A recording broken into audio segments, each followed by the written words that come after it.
రాయచోటి ఘాట్ చూడండి. ఇక్కడ నుంచి చూస్తే మొత్తం కడప అంతా కనపడుతుంది.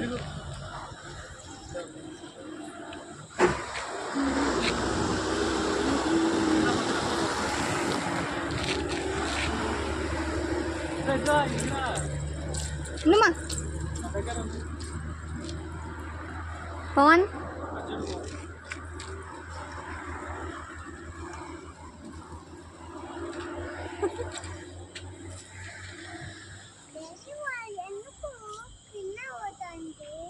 ఆ నుంచి ఇప్పుడు మనం వచ్చింది కింద నుంచి.